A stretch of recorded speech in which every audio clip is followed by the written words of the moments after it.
各位伙伴，大家午安，又来到星期三的这个时段。今天给各位进行老邓谈法论理第17次。今天给大家谈的题目是政府机关的约聘雇人员，他们的权益应如何救济？政府机关的约聘雇人员，他们的权益应该如何救济？前不久，我到立法委员林岱樺林委员的办公室，在那里刚巧有碰到我们约聘雇某一个我们政府机关的企业工会的约聘雇人员理事长黄理事长，也跟黄理事长这边请教了一下约聘雇人员的权益。他目前受到改善的情况如何？他告诉我，好像想争取的目标还没有达成。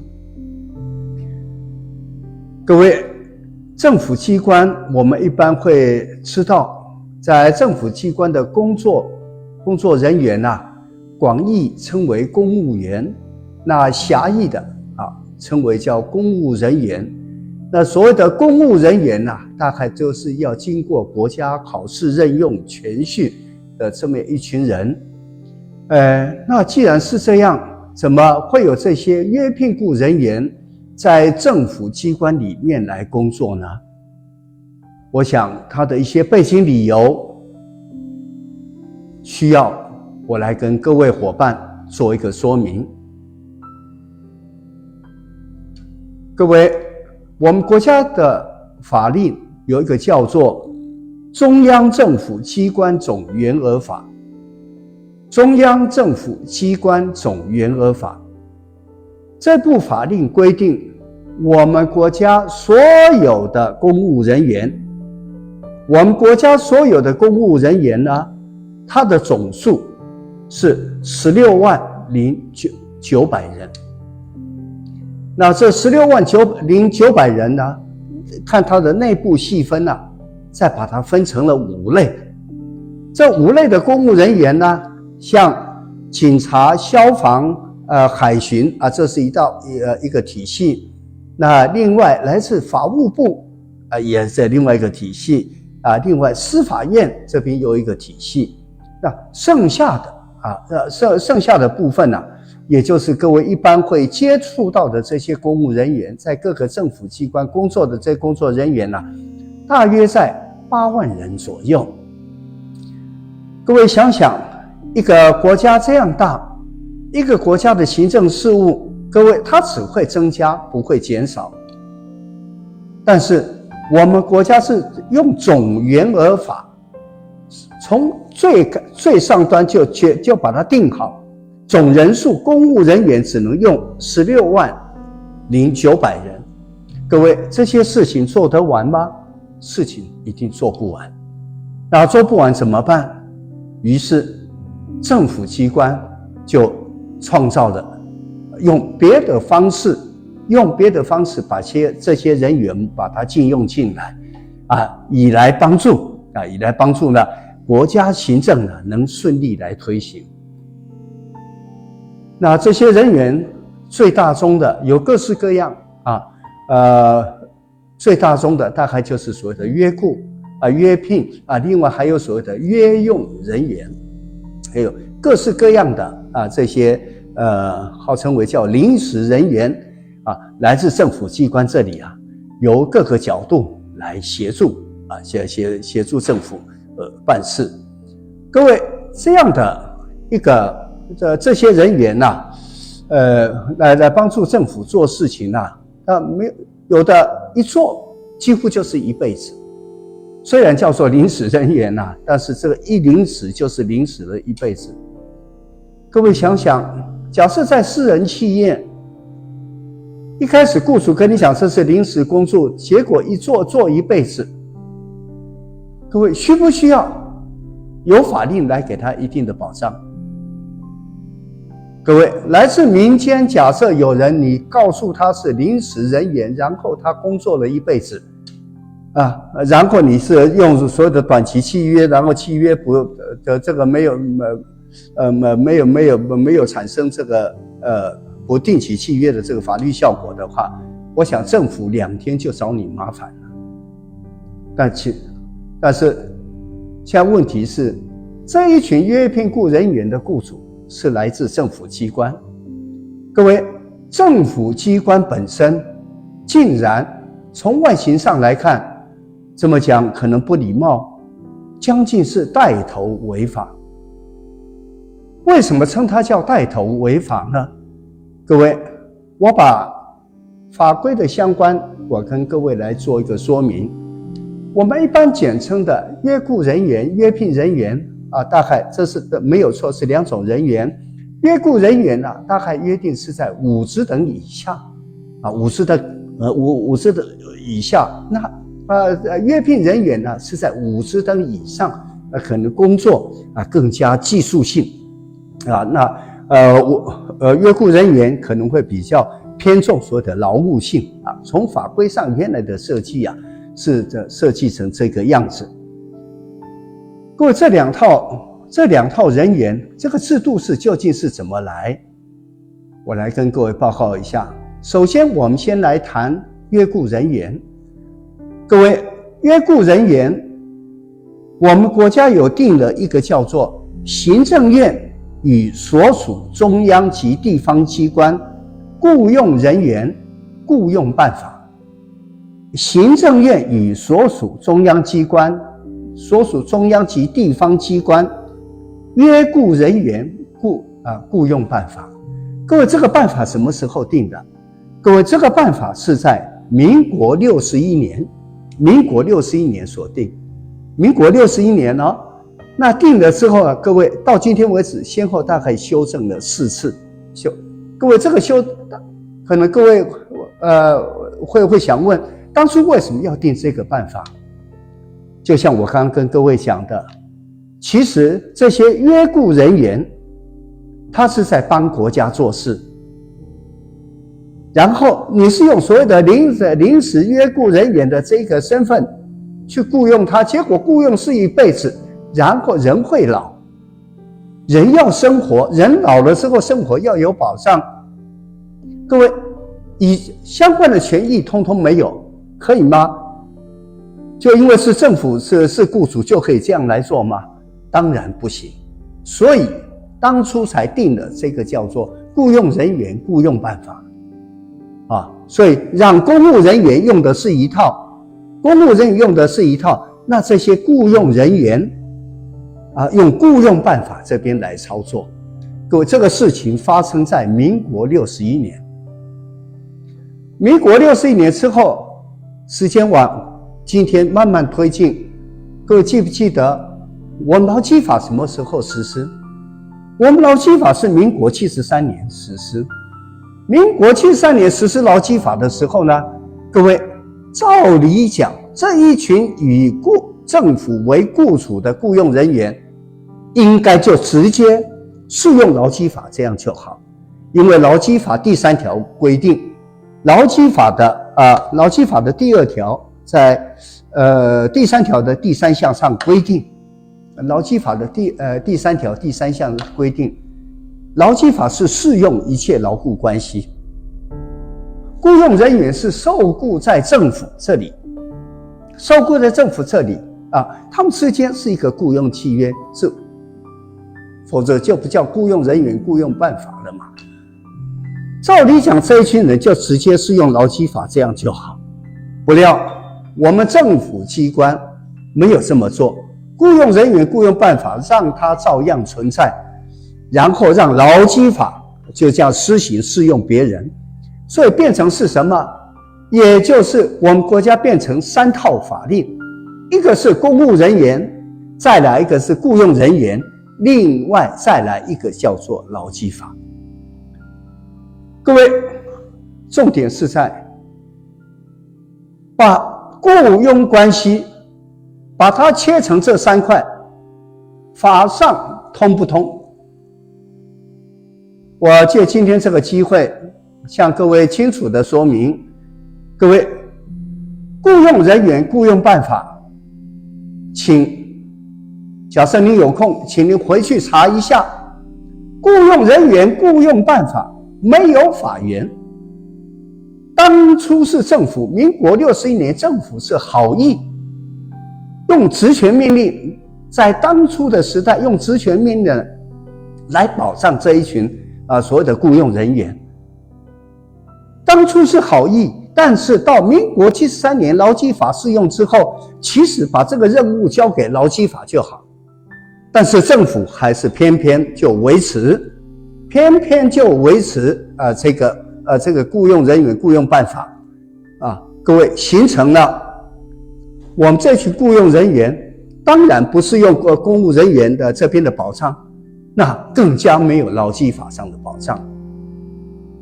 各位，政府目前对雇用人员是一点一滴呢想办法把它修正成为跟劳基法的这个规定一样，给他们像譬如讲，从民国107年开始，就让这些雇用人员也可以施行劳退可以提劳退一点一滴就是比照劳基法上来操作。各位，我觉得政府其实应该一了百了，正视自己所制定的雇用人员雇用办法，刚刚讲过的行政院与所属中央及地方机关，他的所谓的雇用的这一群人员各位，这个雇用办法本身，请各位查一下，没有法律上的根据。我们国家竟然有一项的行政更没有法律上的根据。各位，我们是一个法治国家，这个没有法治根据的雇用人员雇用办法，已经给这些雇用人员造成很大的痛苦。我借今天这个机会，我在第一段很诚恳的呼吁，请各位了解雇用人员雇用办法产生的过程，它是好意，但是到民国73年之后，各位有劳基法，其实就依照劳基法就好。为什么？因为那个好意没有法律根据，那个好意没有法律的根据，所以应该让雇用人员这边就直接适用劳基法，就天下太平，这些人的权益可以受到照顾的可就多了。各位，我不知道您清不清楚，那是我个人的感受。我们国家不是无情，我们国家其实有很多的法律定得非常的清楚，尤其对劳工的照顾，其实国家是想尽办法用了很多的心思，在照顾。所以请国家一定好好想，雇用人员雇用办法没有法源，请及时悬崖勒马，让我们的雇用人员适用劳基法。至于相关的细节做法，那我们细节还可以另外再谈。第二段跟各位谈的是约聘人员，有关依照聘用人员聘用条例定的之后产生的这些约聘人员。各位，这个地方更加离谱了。我们的聘用人员聘用条例本来就是规定在公务人员任用法里面的第21条。依照公务人员任用法的第21条上规定我们国家除了透由考试考出的公务人员之外，另外一个就是依照公务人员当年公务人员任用法第21条的规定，可以另外聘一群人，叫做聘用人员。各位，聘用人员聘用条例来自我们国家是什么时候定的？是民国58年。各位58年定了之后呢，各位这一部法令到今天为止只修正过一次。什么时候修正的？同样也是在民国61年。聘用人员聘用条例到今天民国113年哦，它只修正过一次。各位，这个修正过一次呢，各位所有的聘用人员聘用条例有关这个条文规定聘用人员要用聘用条例来规定。这个条文已经调整到36条，也就原来在公务人员任用法第21条规定的聘用人员聘用条例，现在已经改到公务人员任用法第36条。我们政府多糊涂啊！各位，这个竟然没有改，这个竟然到今天还是聘用人聘用条例根据的还是第21条。不止如此，我们的聘用人员聘用条例上第2条，在第2条上它的后段规定，本法未规定者适用其他法律之规定。各位，这段话的意思是什么？聘用人员聘用条例非常简单，十几个条文，但是有关聘用人员聘用条例聘用人员的这个权益呢，那可就多了。但是聘用人聘用条例第2条的后段怎么规定？规定它要用法律来定。请问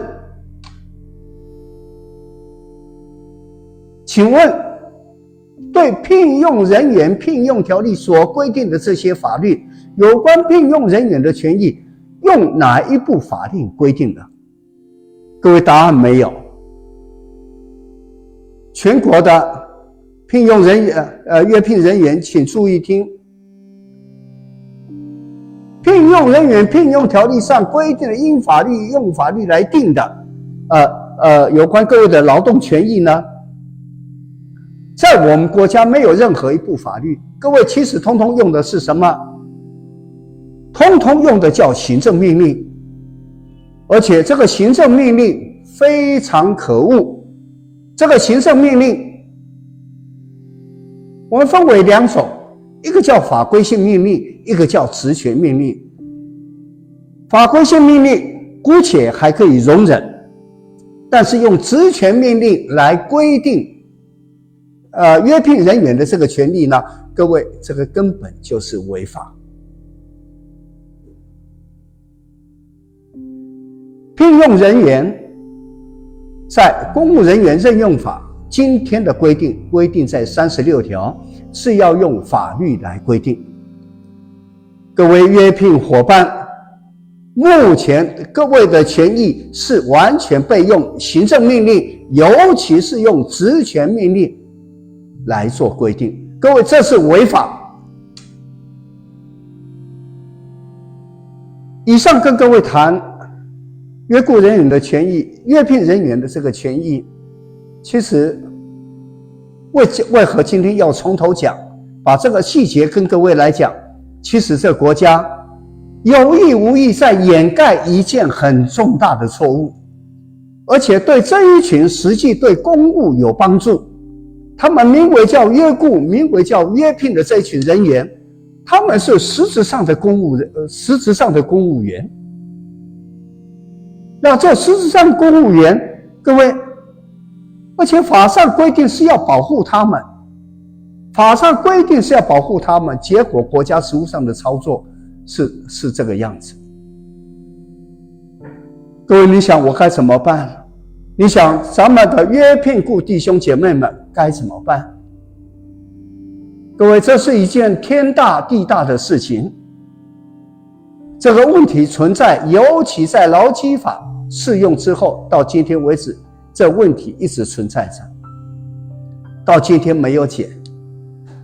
这个问题能不能解？各位，当然能解。各位，但是知识体大，这个事情要怎么去解决它？来自我个人的经验，来自我个人的偏见。我认为他需要有一个极力相挺的立法委员，他要有一个极力相挺的立法委员呢，各位要带领这些约聘约雇人员的代表分成两组来操作都可以因为他们两个毕竟有一些权益上的一些的不同，分成两组，很仔细的约聘人员就现行的职权命令、法规性命令的部分呢，我们逐条来检查，这样的规定对约聘人员权益有没有照顾到？那约雇人员就比较简单，我们只要掌握历史，掌握什么历史？掌握它是在劳基法之前存在政府机关的善意，然后重点它是没有法律的根据。雇用人员雇用办法没有法上的根据，国家怎么可以做这一件事情？我认为约雇人员只要谨守这一点也就是我们深信依法行政。我们深信依法行政，只要在依法行政的原则底下，由一位有力的立委强力支持约聘弟兄姐妹的这个立委呢，我们来做长期抗战，我想这个陈年老问题才有办法来解。今天花比较长的这个时间跟各位谈两大主题，约雇人员、约聘人员权益，其实简单一言以蔽之，都是政府没有依法行政。我们把这个国家交给了政府，其实他该做的最起码最底线就是依法行政。各位兄弟姐妹，我们一起努力，我们一起来改变这个不正义的现行法令状况。今天给各位报告到这里，谢谢大家。